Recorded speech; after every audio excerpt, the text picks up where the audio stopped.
বিয়ের প্রস্তাবে রাজি না হওয়ায় তৃণমূল কাউন্সিলরকে হুমকি দেওয়া এবং হেনস্থার অভিযোগ উঠল যুব তৃণমূলের এক নেতার বিরুদ্ধে।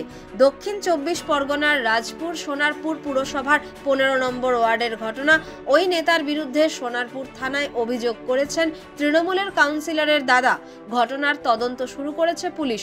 অন্যদিকে কাউন্সিলরের বিরুদ্ধে পাল্টা কথা না রাখার অভিযোগ করছেন অভিযুক্ত। রাজপুর সোনারপুর পুরসভার ১৫ নম্বর ওয়ার্ডের কাউন্সিলর পাপিয়া হালদারের অভিযোগ, তাকে অনেকদিন ধরে বিরক্ত করছেন যুব তৃণমূলের নেতা প্রতীক দে। তার অভিযোগ, ২০২০ সালে করোনা পরবর্তী সময় থেকে প্রতীক এবং আরও বেশ কয়েকজন তৃণমূল নেতা অসাধু কাজে যুক্ত হন এবং আমাকে তাদের শিখণ্ডী হিসেবে ব্যবহার করা শুরু করেন।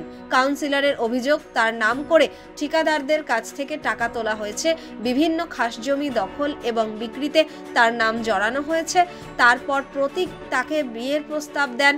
পাপিয়ার কথায়, প্রতীক আমাকে বিয়ের প্রস্তাব দেন এবং আমি তা প্রত্যাখ্যান করি, কিন্তু তারপর থেকে উনি আমাকে নানাভাবে অপদস্থ করেন। এবং কাউন্সিলরের আরও অভিযোগ, তার বাড়িতে মত্ত অবস্থায় লোকজন নিয়ে ঢুকে গালাগালি এবং খারাপ ব্যবহার করা হয়। পাপিয়ার অভিযোগ, ক্রমাগত তাকে ব্যক্তিগত আক্রমণ করা হচ্ছে, গভীর রাতে তার বাড়িতে হামলা হচ্ছে। সেই সমস্ত প্রমাণ তিনি দলের শীর্ষ নেতৃত্বের কাছে পাঠিয়েছেন।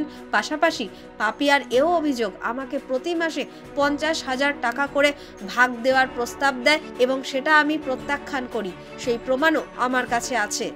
কাউন্সিলরের আরও সংযোজন, দলনেত্রী তথা মুখ্যমন্ত্রী যেখানে নারী ক্ষমতায়নের উপর জোর দিচ্ছেন, তখন প্রতীকের মতো নেতারা মহিলাদের অপদস্থ করছেন। এটা দেখা প্রয়োজন।